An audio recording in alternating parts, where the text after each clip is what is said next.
So foi mai la tala ile fionga ile whalolonga le swafa.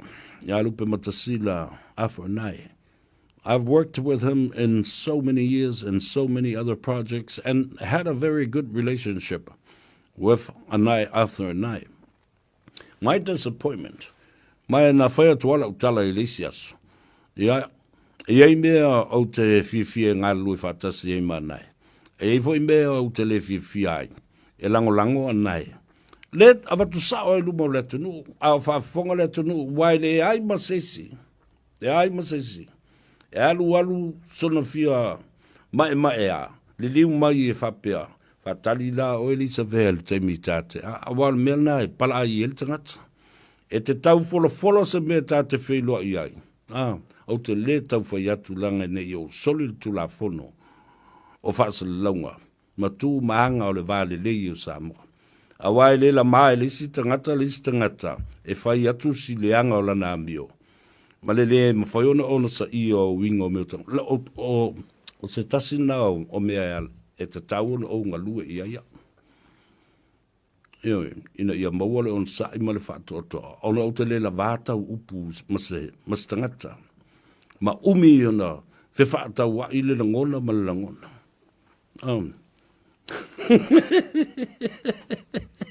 Ele pai kai ele baka mal kalianga. Ia na uma foi lá ele. Oi sorry isso. Wa. Ona fatu foi a tu wifi ya. Ia na le na foi a tu. Ole tau singo le va. Le anga lava le be foi ngatele. A le la o tu foi a tu nel te milenei. La o fionga ile tamal tawana. Ai ngatawana. O te alofa tu la o tau mawhainga le nai fai. Al whala vela vea lei ona o le fia te isi. Ona o ala o mea. Le whalongo lei mea lau li whasa lau ia. Ka nata wha pena fōi le uso ia iti. Ele o se teimi mua po le lona lua nei au whai atua il mata upule nei. A se sila ma whafonga maila o fionga Anae. E se le waa le nai te ai. A we manatu i le mata upu lea, i le fina wina o le malo New Zealand. I le tātou free visa whato a o omi ane i le malai lele i aukilani. E tele le ngā luenga e tau na whai. Tele au lape. There are so much logistics and the things that we have to prepare for before that is even. A blessing for Samoa, the free emergency visa. New Zealand will have to be convinced to determine that and what's there for New Zealand. If it's going to be something that is important for Samoan and the Pacific, what's in it for New Zealand in terms of policy, protocols, and how are we going to change the mindsets of our people? Because our people simply are the culprits and simply don't care about the policy, legislation, and law. They break it all the time. Whawhewhea lan taltonuina I tātou New Zealand. Tu watu foi le whamrianga, leo o muna mai le whamrianga, lua tausanga, lua spurwha masina. Tātou te oe le stala ma whai le tātou application o le 24 months multiple visa. A le lau ala langa mai malmata upu lea, au te lagolagoina. Ai o tangata ia tau te ngā lue whaatasi Anae, leo o whai atu. E le whaatuatuina, mai ino sia e le atunu, e le o atu fo I la le atunu, e lango le mea lea.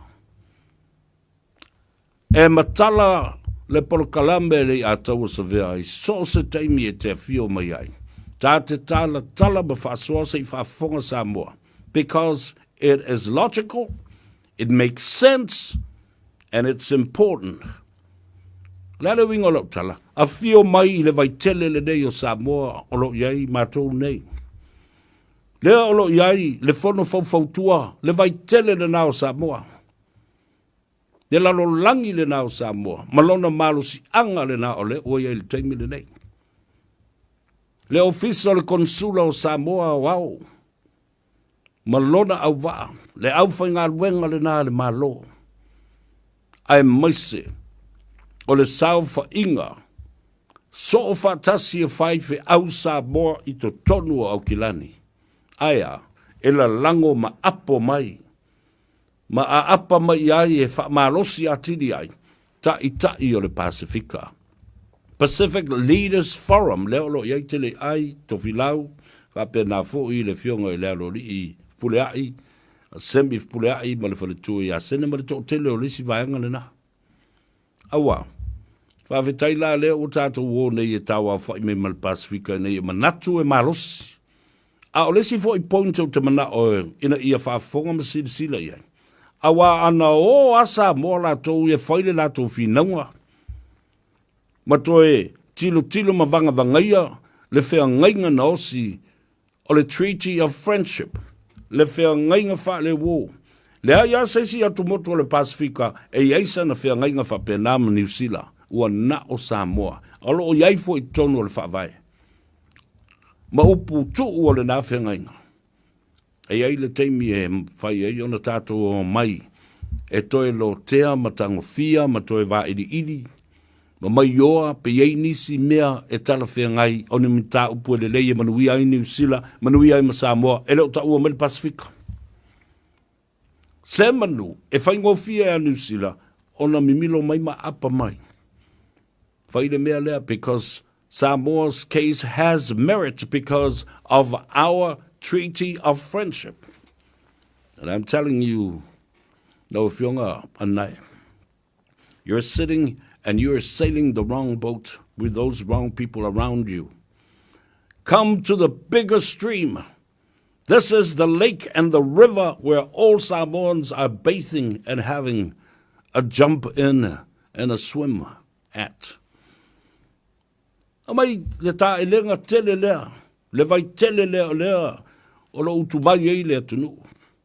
Le fono fofautua Samoa, ua malosi, ua mai o na toe,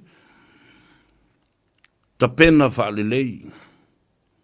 Wautou sila iai me te tele ia watulai mai. Ana e a apa mai le fono fofautua, tau te wawa iai i le me tumu ai pe o le mele na whai nei Samoa. Nea fo i sa autou sila iai i ata i lunga o penga ta whai langi. Ma le lolofi ma le sausori mai o le atunu. E le umi ana whaata moe, seini ngā lima na wa ovatu i lunga se lau wafe. Lima se lau wafe. Tagata Samoa la tu te lagolagoina le mea le na. Ioi. Leanga o nā wa silafia lau fionga, le lau tau watua. O tagata silina o na inosia i le mea lau i nei. O na la tu te whaasanga tau i le malo. Ye linga o ka ngaka whapena fo i maluso ya iti. Wai lo ma maua tuwa e tangata le mea la i o lau whaasanga tau. Nā le mea wala ni na whaasanga tau whape i le tunu. Au tangata fo i nei. Mea le tātou te i loa le le ai.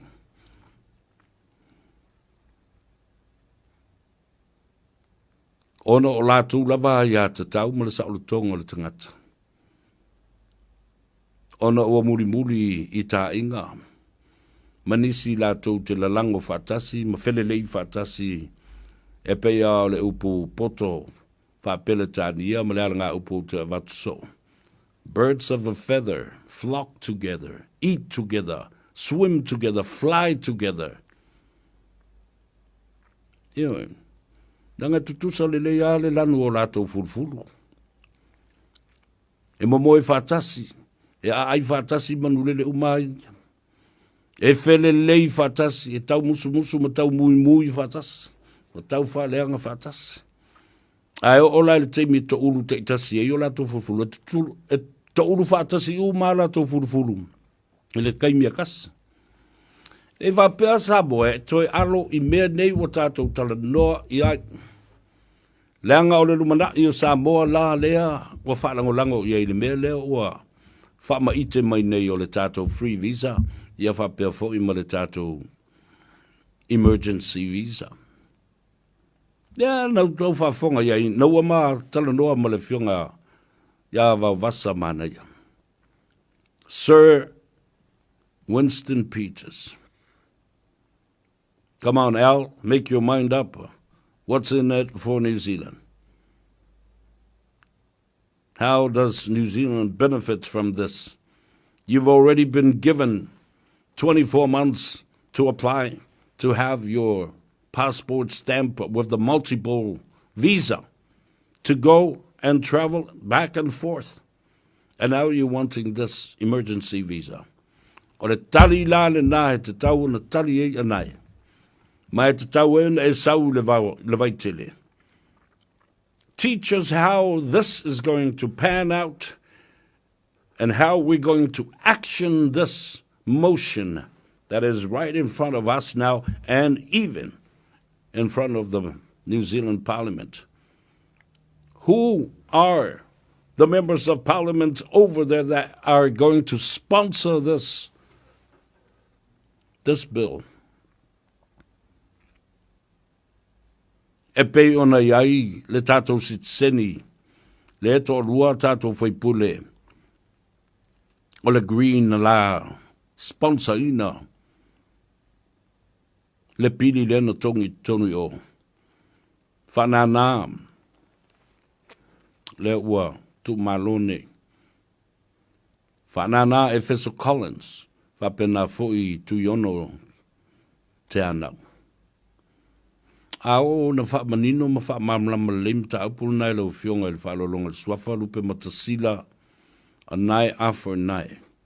O le afioga o tātou tangata e la lango atu. O le wasi sila iai. O e kale sia leo wai toru i. Now, o le si mea nā leo te whatu e nei. Ia mara malamba i le awala tātou te oa i momoli ma tā upu, momoli o tātou sui, momoli fi naunga whapenei. These kind of issues has to be endorsed not only by the church, but also by the people of Samoa. You will find them in churches and also here in the Samoan Advisory Board and Samoan Advisory Council. All of them. You don't have to look so far and very far. You just let me know, I'll come and do and make the broadcast and also the public announcement. Mea nā leo no whai atu. Toa sāre whau. O tau uma whai nā tau muri e Anae. A wandela i eise whau tuanga le lei le tamali. Wātu le whaafonga mai. Le numero nā olu o tasi lua iwa whaafi tuiwa lua fitu nā e mālama lei le fionga i Anae. Tele teimi sa u whaataloi le fo ima ma futa ma whai tala ma lie ma. Ma tala wha polkiki ma mea wha le anganu ma mea uma wha pena. Ya mata e tātou whai atu wha pena. Ia fola mahala o mea e whaingofie ai. Aso luas fulu le vai aso lea. O le masina le nei o me. O le a fono ai maulu whao sa mo i le walaulia leo a watu nei. Tatala atua i le avanoa ma tatalo atu fo i le mamalu o Samoa. O leo o moa mai o na whailoa i le fono fau-fautua a Samoa. Ua mai o fo i o na whailoa i le aso ananafi. Susunga i whawhia ngainga o le maftanga so whatasi a whaife au uma. Samoa i tutono au kilani. Lea lala tātou woi le vaitele i le aso lua se fulu. O le masina le nei whailonga ifo i lau kalena. Vai aso lua se fulu e pa u le nai le aso tonai. Vai fo pesau. Aso tonai nā mai le tau le tasi se pa ia le tu lai tolu i le mauta Samoa. O le a fio mai ai la na fionga. Ia vavasa maneia, Honorable Sir Winston Peters, o le a sau noa whaapitoa, i le maota o Samoa. O le a momori mai ei lana tō wha ma lana whātō whala inga, ai whaafafonga Samoa. Alai o mea Samoa, nea leo no whai atu le fionga ia nei, a fio mai i le maota. E longo tala lo sa boa e manuia. I se mata upu mastula fono e tau mawhai iai a ua fiu ai whai ono leanga o tangata na e lipo iai laua fionga. Mamata upu nei. Na e fio mai lea. E o wala watu ma lea nganga whalaro le atou sa velea le atatou iai o. Mai o te tūlai fo i e whaleo le launga mua e whawhenua i laua fionga. Ai whawhonga le tunu ule nei. E whai ma whonga tau mori o le whono fau tua. Ai mai se lau fionga le te whono lau fionga i le lo ia sinia. Lau fionga le lo i asiata. Whapea foi le whai lau tusi o le sui te whono. Sui whai lau tusi le mamalu o le tātou. Komiti whafoi. A fio mai la no tō whafonga le iai. Nā foi e le fau rava. Sa autou sila fo i le aso o le whailo inga sa moa male New Zealand first. Oina tula i whaile tala. Sa whaitala i aso ia i le teimi na iai i ti ma le lato por kalame ma le teine o le profesa mai le lo. O upu whai o malo, Christina. La le tala na whai o la wari i. Wa i loa malongo tala o lea le afio mai va vasa manai. Male vaenga whai o New Zealand first. I le whanonga o le tawhatolu le nei. Le whono fau tua, le fionga, le konsula malona ofisa, o sui nao le malo Samoa. Le Pacific Leaders Forum, tō whālu mwenga. Tā pēr fo i tō whilau, ma le fionga le alori. Ia fe pulea i semi pulea i malfaltua ma le no whalu. Le whono fau tua Samoa, ma le maftanga whai au so fatas. Whā le le ia ina. Le tāwha whā le nā. Na tu fatas. Yo. Ai lo le le. O mana tau anau. Le tō whāma le whina ngalo. O whē na nau i ai ma la lafo i ai foe. I se whina ngalo o Winston Peters ma le fionga i awa wasa manea. O le upu muri le aso le nā mātou te talieina. Talia New Zealand first, malana vaenga wha upwhai. Ai whai mai por kalamenga nā i ti ma le teine le nā mai le lo. Wapea o se professor o le political science ma upwhai. Au tau sila iai le mea na mafuaina tūlo fefe e lisi aso na so ai ma whai atue ma la por kalame ma upu le fitau iei. I le uso ia i ti ma lana proklame. Wa talie nei ma whai mai. E le va leo Winston Peters, e le va lea fo i la le malo New Zealand. Ma isi vanga whau whai o lava le national mai lato. And these were the only 3 and 4 that we targeted.